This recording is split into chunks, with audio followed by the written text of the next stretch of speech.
That's not just a call to my, that's not the road sign I'm looking for, right? Pay attention. But it is what we learned last week about the phrase, blessed be.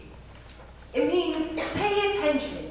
Pay attention. These are the people you aspire to be like. This is the group you want to belong to. The author of the book, We Make a Road by Walking, Brian McLaren, continues from this phrase and says, our choice is clear from the start. If we want to be disciples, we won't be able to simply coast along and conform to the norms of our society. We must choose a different definition of well-being, a different model of success, a new identity with a new set of values. In recognizing this new identity, we can claim the orientation given by God, the road sign, if you will. In other words, we see God and God's true attributes of goodness, which become the standard upon which we walk. We also began to uncover the beauty and richness of Aramaic as a multifaceted lens to understand Jesus' message. Aramaic, the native language of Jesus, holds meaning in different ways than Greek, which is what many of our Bibles are translated from. Neil Douglas Close says, unlike Greek, Aramaic does not draw sharp lines between means and ends, or between inner quality and outer action. Both are always present. When Jesus refers to the kingdom of heaven, this kingdom is always both within and among us. Likewise, neighbor is both inside and outside, as is the self, that we are to love to the same degree that we love our neighbor. Unlike Greek, Aramaic presents a fluid and holistic view of the cosmos. The arbitrary borders found in Greek between mind, body, and spirit fall away. So in the spirit of integration and claiming our new identity, let's dive into the Beatitudes. Will you pray with me? God, we offer ourselves back to you in this moment of worship and ask that these, what might be very familiar words, take on new meaning, new richness, a depth that is important for us to know this day and always. May the words of my mouth and the meditations of our hearts be acceptable. Amen. Blessed are the meek. They shall inherit the earth. Some of the lenses from the Aramaic translations go like this. Blessed are the gentle. They shall inherit the earth. Healthy are those who have softened what is rigid within. They shall receive physical vigor and strength from the universe. Aligned with the one are the humble, those submitted to God's will. They shall be gifted with the productivity of the earth. Healed are those who have wept inwardly with the pain of repressed desire. They shall be renewed in sympathy with nature. Integrated, resisting corruption, are those who have dissolved heavy morality within. They shall be open to receive the splendor of earth's fruits. On my 6th birthday, I received my first cassette tape. Remember those? Which also happens to be my first of many musical theater soundtracks. The Little Shop of Horrors. Anyone familiar? Yeah.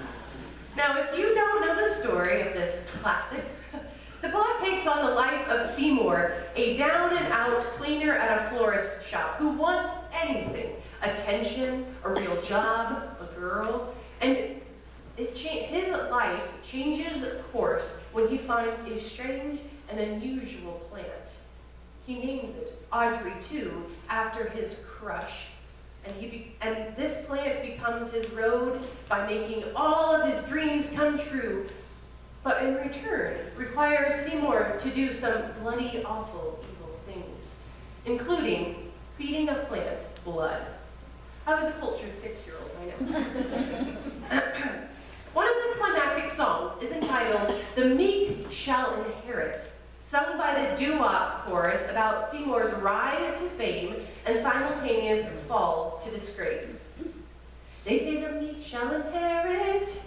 know the book doesn't lie. It's not a question of merit. It's not demand or supply. They say the meek's gonna get it, and you a meek little guy. You know the meek's gonna get what's coming to him by and by. Now, as a young kid, I understood how Seymour and his girlfriend Audrey could have great dreams for a better life, somewhere that's green. And the movie's depiction of their current reality on Skid Row would make anyone want to run as fast as they could in the other direction, doing whatever it takes to get there. But the cost to Seymour, I only really get now. That being Meek, a lovely janitor to a florist, had a multitude of better qualities than a butcher of a man-eating plant. Who knew that show tunes could teach you about Jesus? Even though I have this image in my mind as one who is meek or who's not, it's still a hard word for me to grasp. One of my pastors told me, meek is to know that you are enough, so that you can see others and even your possessions as enough. There's no comparison to others, and when we see ourselves as enough, we might be able to see what we have as just enough and maybe even more than necessary, so we can give out of abundance.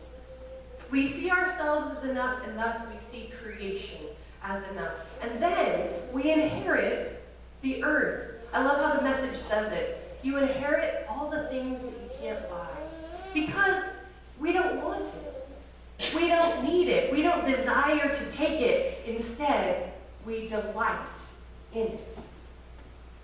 Audrey from Little Shop of Horrors sings of a place somewhere that's green.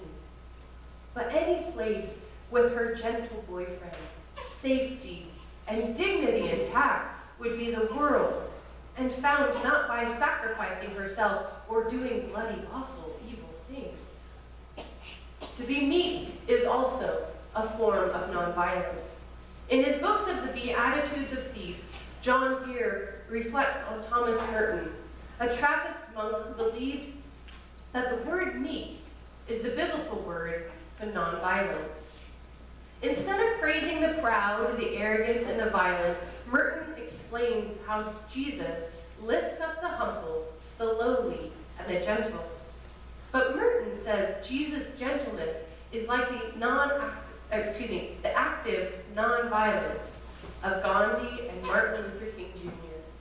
It is a force of love and truth and the Spirit of God that transforms one's life and seeks to transform the world. This life of active nonviolence leads to oneness with creation, profound joy, and deep peace. There is an active care and connection of all creation and its transformation, and not into my image or your image, but into the image of God that is just enough. In the Aramaic translations, we heard the root gentle and humble reside deep within the meaning. This is when one is softened, has even surrendered what is unnaturally hard.